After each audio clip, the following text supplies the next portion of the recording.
Good morning, everyone. Welcome. One of the little bit continuing themes I've done the last couple of Sundays here. Am I loud enough for you all? Yeah. So a little bit continuing the themes from the last Sunday, I want to talk more about the body, our bodies, mindfulness of the bodies. It's surprising to me that how much in these 2,500 years ago the Buddha emphasized the tremendous value of being present, being attentive to your own body. And there's a lot we can discover in our body. There's a tremendous support that our bodies give to being present and attentive to our lives and to ourselves. And one of the things that's interesting is that in these ancient teachings, the word that's most commonly used for body is kaya, K-A-Y-A, and it kind of has some of the same range of meanings as the English word body, in that it doesn't just refer to a physical body, but it also refers to an assembly of things. We might talk about a body of work of an author who's written a lot.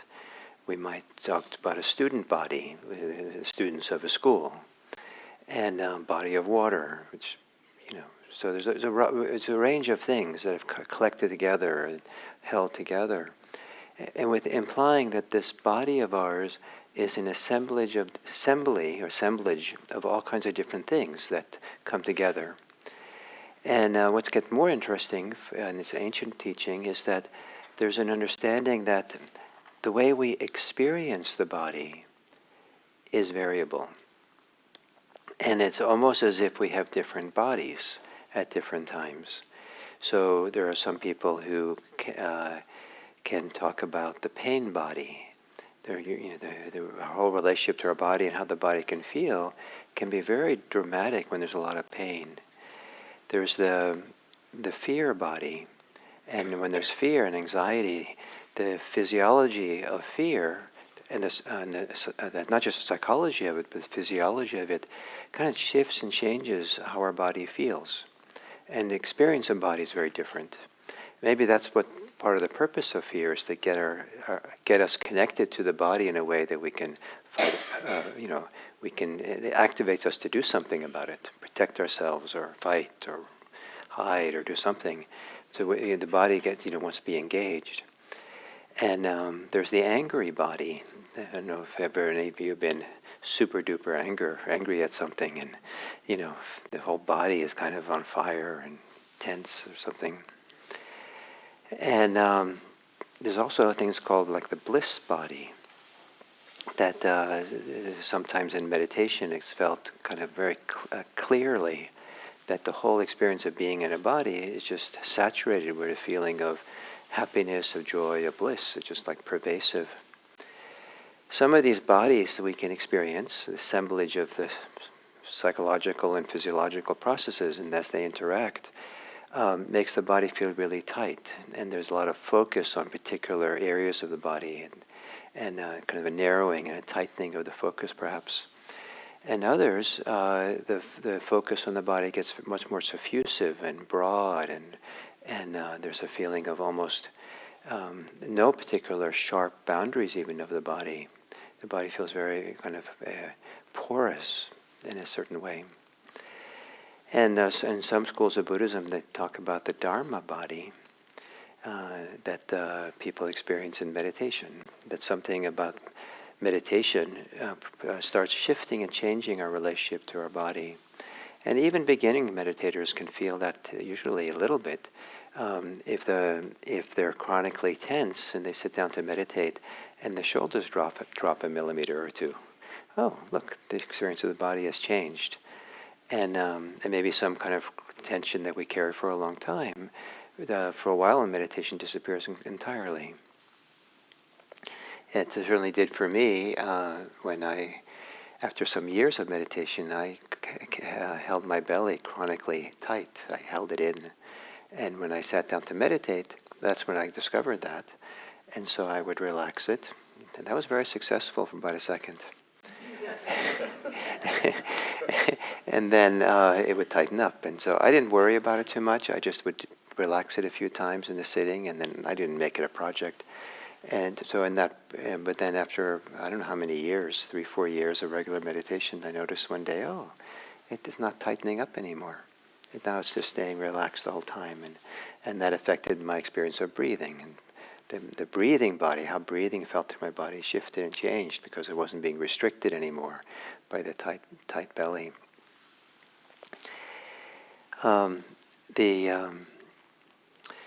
For many years, I teach a chaplaincy training program, and for many years, we would take the students to an anatomy lab at a community college.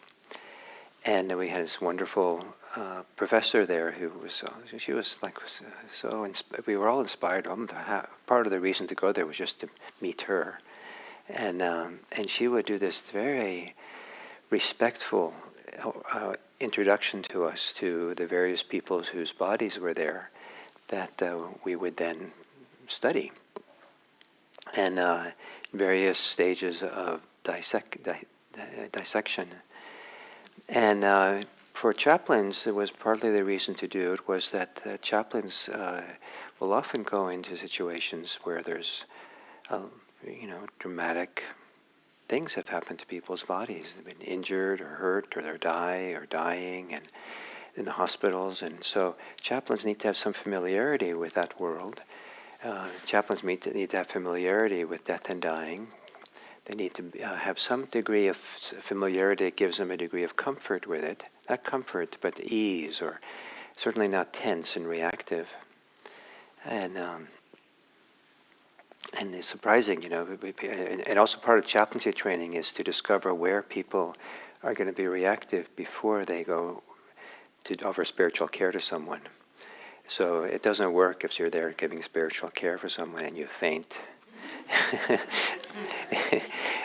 Or if you start crying yourself and you're more grieving more than the griever that you're supposed to help. So you have to kind of really see yourself, know yourself well, and have been able to process and gotten wise about your own way of your own,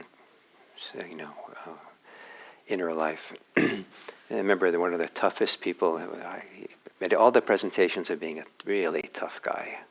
I mean, sweetheart of a man, but just tough. Kind of like he grew up as an inner city guy and with violence and kind of a little bit of gangs, and just like carried himself with a dialect that was tough and, got your attention kind of when he spoke, doing chaplaincy. And so he was the one who fainted in the anatomy lab. So we would go to the anatomy lab, and we would see these. And these are for the students there who are going to become nurses or doctors, and they learn how to dissect the body. And so there was all these bodies. Usually there were 2 or 3 of them there at any one time, and they would open them up. And some of them were quite open. And every time I went there, and we looked into a torso that had been opened up, so you can see all the organs inside. I was always surprised. There's no space in there. It's like packed in there with kidneys and intestines and hearts and all this stuff. Like, wow, and the reason I'm surprised is that when I sit and meditate, I have a lot of space inside. I mean, it's like really spacious in there. And what's going on? Do I just have physiologically different? Am I kind of like strange? Maybe I have teeny little intestines, and so there's lots of space.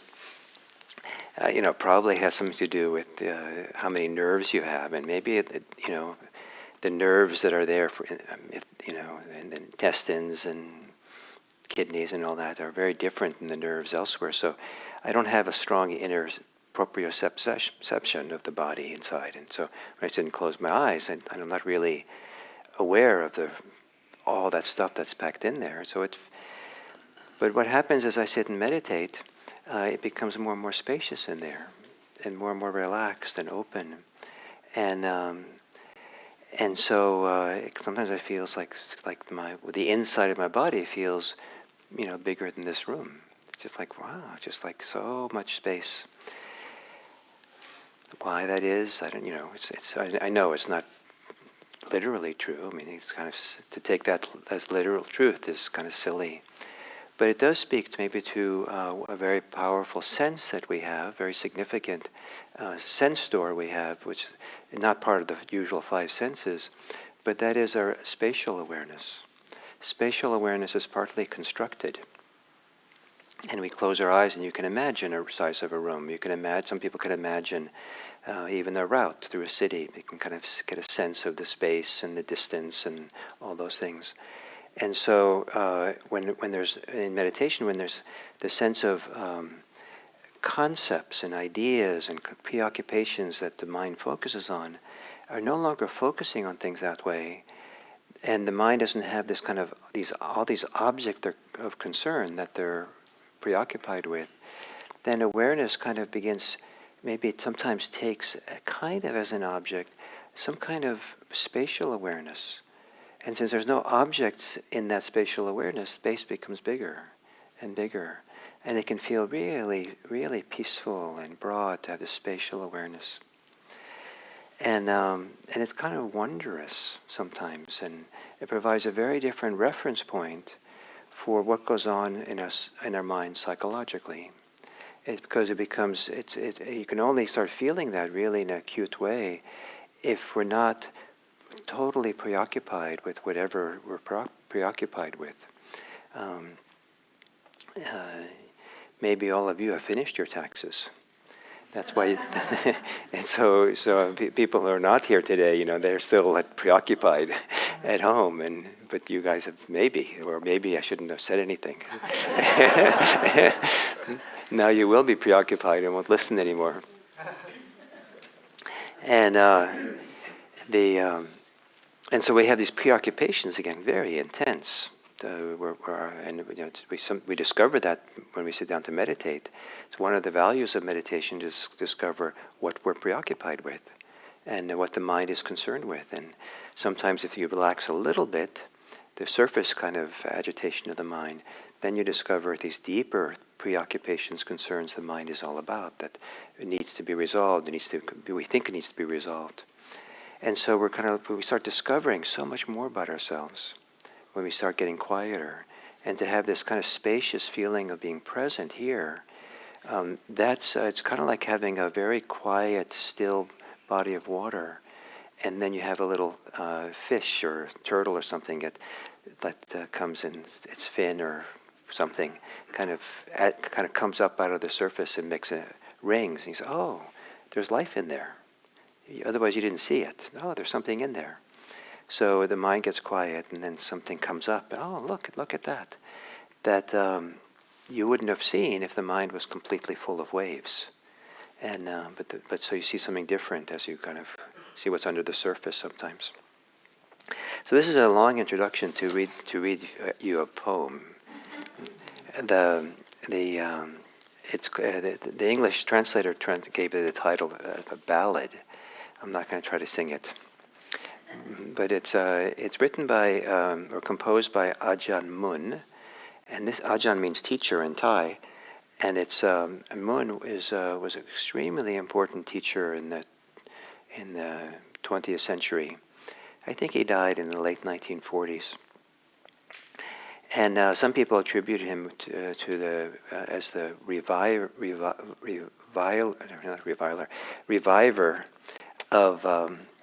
of a certain kind of a strong, powerful meditation tradition in Thailand, and a reviver of understanding experientially how far this path of awakening can go, that he was somehow fully awakened as a individual. And he was a forest monk, and so he, at some point in his adult life, he disappeared into the forest and spent decades living in the forest, very poor circumstance, but living as a monastic, doing lots of practice. I think he felt that the existing scholarly focus of Thai Buddhism, a variety of things, there wasn't anyone who could teach him how to meditate in some deep way. And so he went off and spent years, decades meditating. And then he started attracting students. And he transformed their students, kind of opened a door for them to go deep into practice. And one of his students was Ajahn Chah. Ajahn Chah is the teacher for Jack Kornfield, for Ajahn Sumedho, Ajahn Sucitto. The whole school of monks and lay people studied with him and came back to the West. And in some ways, IMC is partly a continuation of that momentum created by this man, Ajahn Mun. The story of Ajahn Chah was that he had been a monk for many years, and he heard about this man, and so he went looking for him. And he had to walk for a few months, I think up into northern Thailand, into the forest, looking for him. And it wasn't just got Uber and just took take me to Ajahn Mun back then. It was like you had to be pretty determined that there was no, to find someone like that, you had to be pretty determined and ask around and keep walking. And then when he finally found him, he spent 3 days with him. And those 3 days transformed him and gave him a clear sense of how to continue his practice. So Ajahn Mun, there was no, living in the forest, there was almost no records of him. He didn't write apparently much or at all or very little. And so mostly we have stories about him. But there was this one thing called the Ballad of Liberation from the Khandas, Ballad of Liberation. And maybe you'll understand when I get to this one part of it in the middle, why I gave the introduction I gave. And also I think there's some idiosyncratic, maybe Thai ways in which it was written. So the pronouns are not so clear to who's being talked about.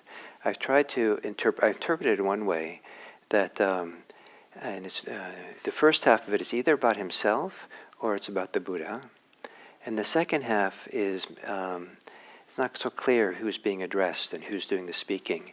But so I just adjusted a little bit to make one interpretation, and for this purposes here, that part of it is not that important. Once there was a man who loved himself and feared distress. He wanted happiness beyond the reach of danger, so he wandered endlessly. Wherever people said that happiness was found, he longed to go, but wandering took a long, long time. He was the sort of man who loved himself and really dreaded death. He truly wanted release from aging and mortality. Then one day, he came to know the truth, abandoning the cause of suffering. He found a cave of wonders, of endless happiness, the body. As he gazed throughout the cave of wonders, his suffering was destroyed, his fears appeased. He gazed and gazed around the mountainside, experiencing unbounded peace. But then there were others afraid of death, their hearts all withered and discouraged.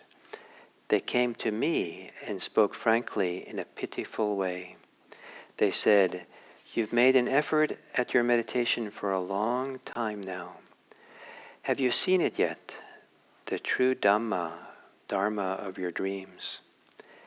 They asked to stay with me, so I agreed, and I said to them, "I'll take you to a massive mountain with a cave of wonders, free from suffering and stress, mindfulness immersed in the body. You can view it at your leisure to cool your heart and end your troubles. This is the path of the noble lineage. It's up to you to go or not." So the cave of wonders, isn't that I thought that's a delightful expression. of your body. Is your body a cave of wonders?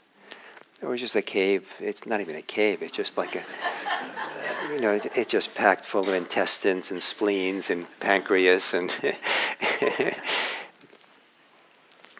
the cave of wonders.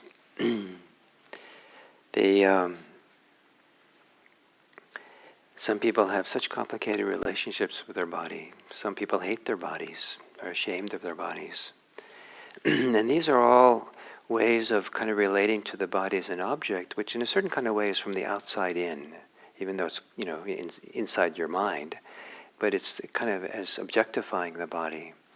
And what's being talked about here is a very deep subjective experience of the body, which is freed from the objectifications, from the judgments, from the comparisons we have, comparing our body with others or with ideals, how it should be. And so that's one of the things that happens in meditation, that can happen. Not only do we see clearly what we're doing in our mind, but the mind quiets down, becomes quieter and quieter. And after a while, the way we get tricked into believing our thoughts, or tricked into being hijacked by our thoughts and our ideas and our judgments, and like, I have to keep thinking this, lessens. And it's not an easy switch to make in daily life, because, still, I've been doing this for so long, meditation, I still am tricked by my mind. I'm just going along and thinking my thoughts, and thinking, and mostly it's innocent enough, but thinking about all the activities of the day and what I have to do. And I take it for granted. I take this idea, that's business as usual. That's how it is. It's like it's like this. I don't question it. I just kind of, this is how things are, and I have to just kind of go along with how it is. And then I sit down to meditate, and I realize, no, I don't have to do that. It's not business as usual. That was a particular way of being caught up in thoughts and activities. And that there's a whole other way of being, that those get quiet and that not so caught in them. Some people have never learned that, and so they think that chasing their thoughts, being chased by their thoughts, spinning around, thinking over and over again, and concern and worrying, is the way to be. And it has to be that way. It's kind of the truth of how things are.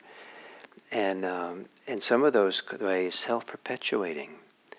You have a thought, and that's uncomfortable, and that triggers another thought, and the same thought over again and over again, and it just kind of, just seems to work. And we're blinded by our thoughts by the thoughts, blinded from our thoughts by the fact that we're thinking so much. So then to quiet, to allow to not, live in the hegemony of thinking, to let the quiet become peaceful. And then the cave of wonders. I read this poem last week, and I sat down one day, and that's a cave of wonders in there. It's pretty cool. The next day I sat down, nope. And the next day it felt like, the door's closed. And okay, so I just have to sit at the door. And what the door was, I think I was caught in certain things, and somehow I'd been living, a day was kind of full of activities, and so I was kind of a little bit kind of tense, a little bit caught up, a little bit not quite in my, settled. And so that the door wasn't, the cave wasn't opening. And so I sat and just breathed and was present at the door, meaning I stood where the tension was, where the resistance was, where I was kind of held tight. And okay, that's the name of the game today. So I was quite content to just do it that way. I don't have a problem with that. And so I just sat there and by the door. And then after a while, the door opened. And then I was invited into the cave of wonders. And this spacious open place where the eyes that see differently. The eyes of the mind that can see, that sees what's happening within us, And even our physical eyes, how we see the world, depends a lot on the filters through which we see. And if we're seeing through aversion, then a lot of things in the world are wrong. If we see through the lens of our desires, then a lot of things in our world are desirable, and we have a clear sense of disinterest in what is undesirable. Kind of like we're dividing the world up, what satisfies my desires and what doesn't. And if we see the world through fear, we might see a lot of danger. If we see the world through confidence, maybe we don't see as much danger in the world. And so the same thing if we look within. If we live in the world of fear, what we feel inside can be a source of danger. And you can see dangerous things in there. If we see with aversion, the same thing. If we see with desire, if we see with conceit, conceit is such a complicated world that when we see through the world of conceit, we might get depressed. We might see, everything's bad about me.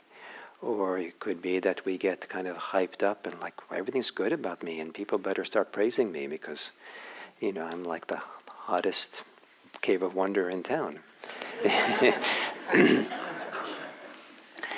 And so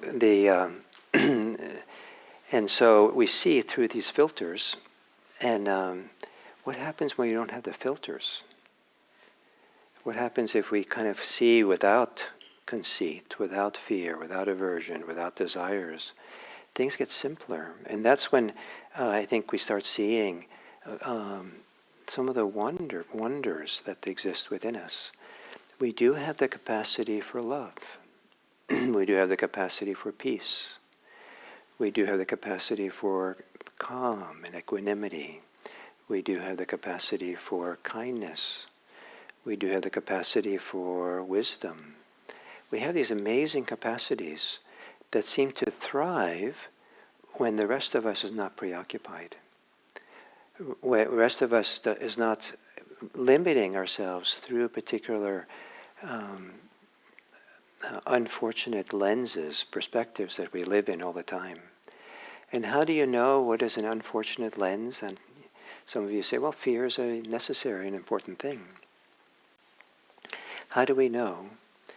One way we know is not by having an opinion about it or a policy about what's right and wrong, way to be, but we start getting quiet enough to see for ourselves, to experience for ourselves, this activity that's going on is extra.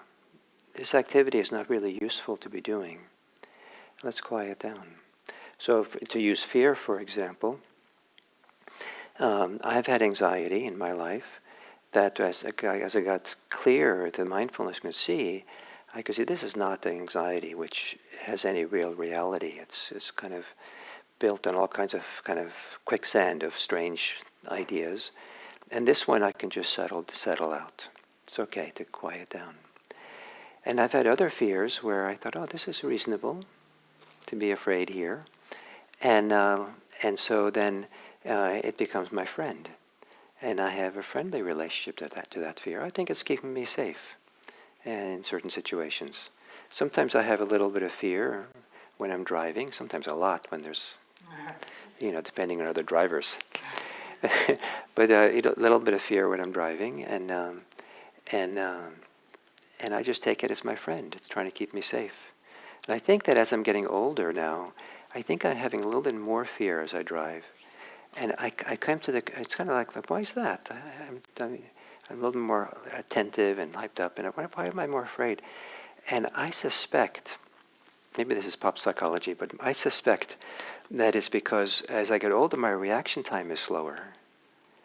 And so it's actually a wise thing to have a little bit more fear as I get older. My system knows. Something here knows what's going on more than I do. And so it makes sense to have a little bit of fear. So it's my friend is taking care of me. So there's a way in which we become wiser about all these things. Maybe it's wise sometimes to have aversion, but it's never wise to have hostility. And so you can feel sometimes the difference of turning away and saying no, not to something, versus being hostile. And so as we live in this cave of wonder, as a degree of peace, of calm, of openness, of spaciousness, it provides a very different reference point, a very powerful reference point, where we can see these details of what's driving us in the operating systems, to see it in a fresh way, in a new way. But the cost of doing that is to temporarily stop investing so much value and importance and urgency around the thoughts, the thinking that's objectifying you, objectifying the world. It's just spinning in world, creating worlds, cathedrals of edifices of constructed thought. We have to somehow be able to calm that down enough. And to calm it down enough, we have to know that part of us is no longer addicted to the thoughts. Part of us knows this is not as important as it thinks it is. That doesn't mean it's going to stop or slow down, but as long as you believe in thinking and you're investing in your thoughts and going along with them and think they're really telling you the important stories and important things, they are sometimes. I don't want to dismiss the value, but this over-investment in thinking has to stop if we want to kind of see what's going on more clearly. And so I don't know, this is one story occurs to me was many years ago now, 30 years ago or something, I thought it'd be nice to watch football on TV.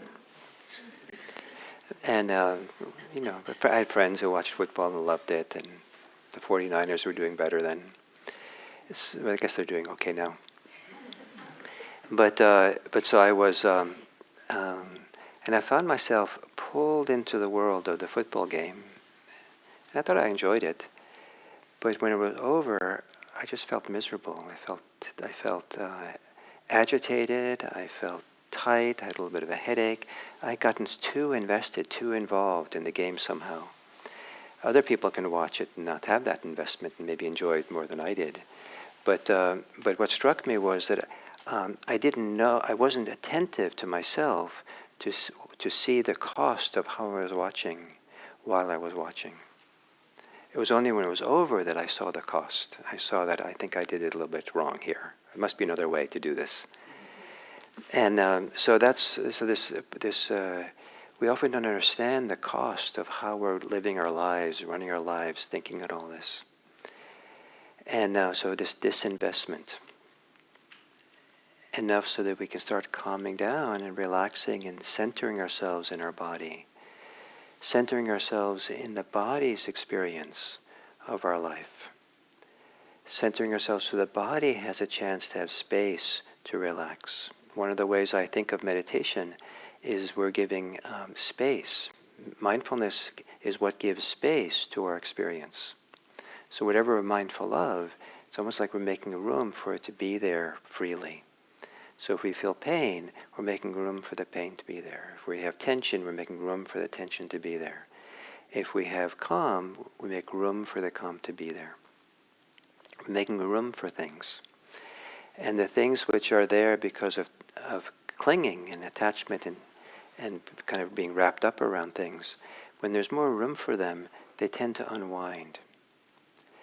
The things that are there because it's the emergence of wisdom, emergence of some of the deeper well springs of goodness that we have. When they have space, they spread. And so there's a spreading of goodness, spreading of the wholesome qualities, and the suffusion. And one of the values of making space and room and for things is that is to say it in shorthand, it tends to unwind the tensions and spread the joys, kind of suffusing us through the body. So, the cave of wonders. So this man, Ajahn Mun, went traveling all over Thailand to visit other teachers and to practice and to find an answer of how to be happy, and in the end he found it in himself. He found it in his own cave of wonders.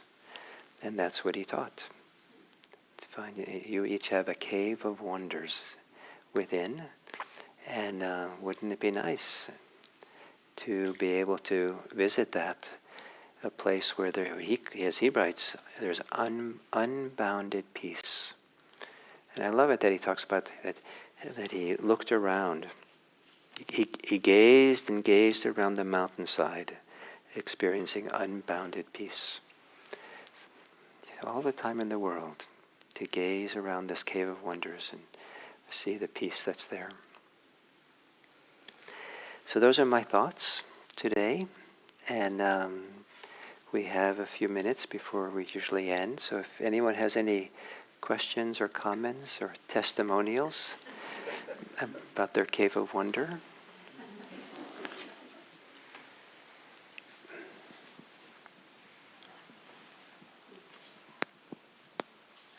Thanks.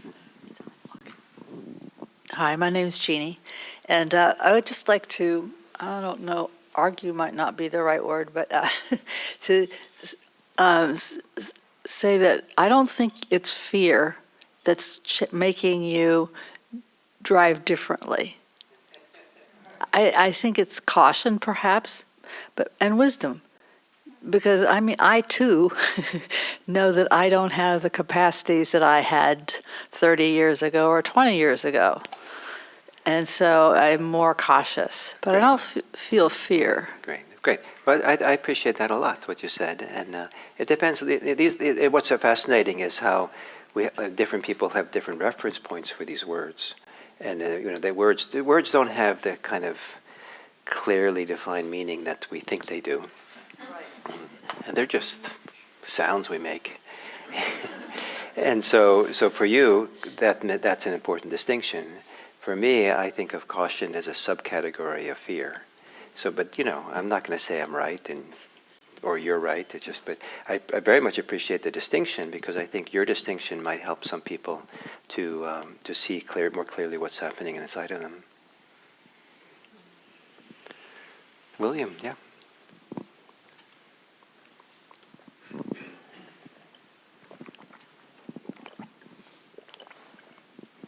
Hi, Gil. Could you speak more about Vasambhogakaya? Can you hold it like this? Yeah, could you speak more about Vasambhogakaya, about bliss body?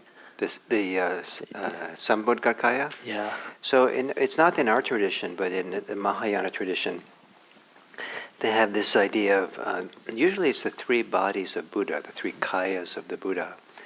And the Nirmanakaya Buddha, the Sambodhgakaya Buddha, and the Dharmakaya Buddha.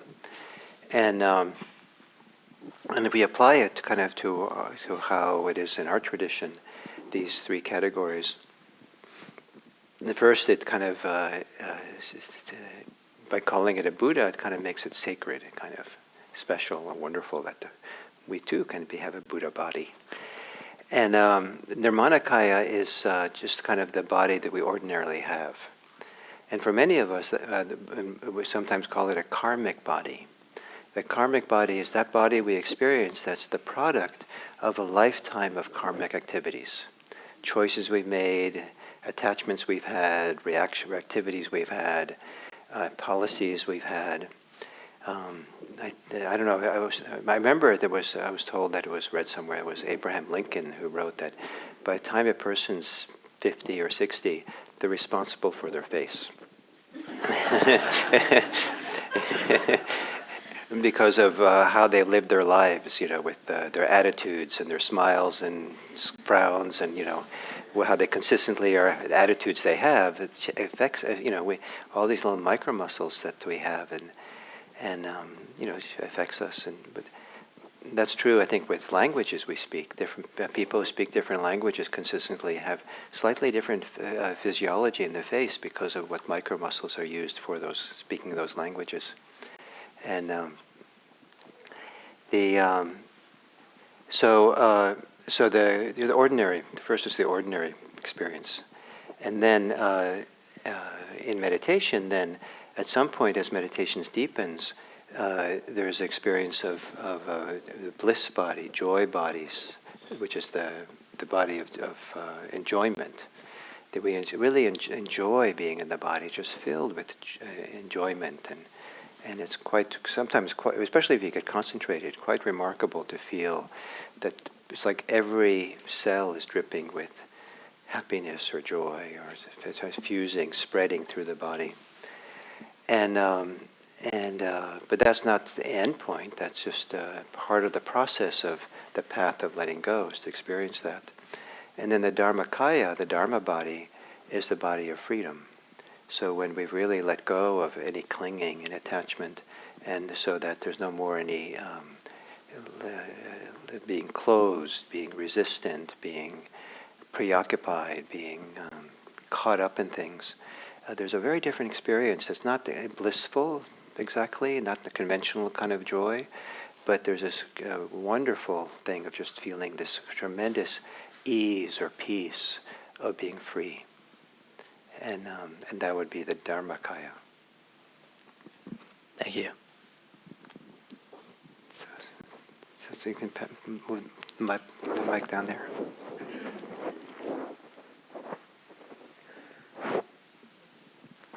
Thanks for the talk, Gil.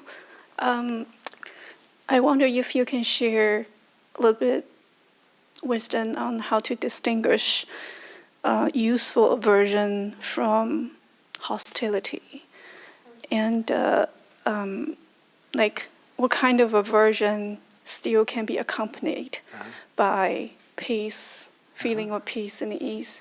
Yeah. The reason I ask is it kind of reminds me one of those difficult distinguishing I have been try to feel more is sometimes when I make certain effort, whether that's wholesome, like helpful prevention or maintenance of a wholesome condition, or I'm just running away or attacking the circumstance that I'm involved. Yeah, thank you. Thank you. What you're asking is a very important question, and I think each person in some ways has to discover that for themselves. But I can give some broad ideas for you to explore. The English word aversion it kind of means to avert. Avert means in Latin to turn away. So there are times when it's really appropriate to turn away from something. If you put your hand on the hot stove, it's appropriate to have have aversion. Don't sit there and ask a question. Is that hostility or aversion? Only move your hand when you've decided. But to avert from danger, for example, is a healthy thing to do. To invert from something which is unhealthy for us, or that's not appropriate for us to do, is a healthy thing to do. To have aversion for a certain kind of aversion where we want to avert, we say no, and we pull back. I don't want to do that. Doing unethical things that harm people. This is it's actually a healthy movement to have. But we use it in Buddhist English. We tend to use the word aversion to involve not just simply a healthy averting, but we tend to use it to be a mixture of hostility and averting. There's a kind of judgment and like, this is wrong, that's bad, that's terrible, or it's a kind of it tends to have a kind of a very negative, kind of painful. It's like having darts in our eyes, like you're terrible. And so we are kind of hurting people. Where there's a hostility a little bit built into it. And hostility means that we want to hurt someone. We want to destroy them or throw them away or get them away or, jab them and with verbal daggers. Say mean things just to kind of get them. And so the one way to look at is, and so a similar question, the question you asked, is the distinction between anger and hostility. Is all anger have hostility in it? Or is there anger which is, there's no hostility? You don't want anybody to be hurt. But some things have to stop. And so with certain ferocity, we say no. But we do it, we might even have love for the person, or we care for the person, but we're not trying to, get at them. But too often anger is a kind of hostility. And so again, it's where we want to cause harm for someone else in some way or other. Does that help, you think, to your investigation? I love the analogy. It's like you said, dots in your eyes and dagger, like a In the word. verbal dagger. Yeah. Thank you so much. Thank you. Okay. Well, thank you for being here. And it is the usual time for stopping. And, it is really nice when you say hello to each other, at least for me, to hear you talking and saying hello. So if you're at all inclined to say hello to a couple of people next to you and say hello a little bit and say something about this cave of wonders. Was that an interesting idea for you? Or was that like, you'd rather go to Disneyland?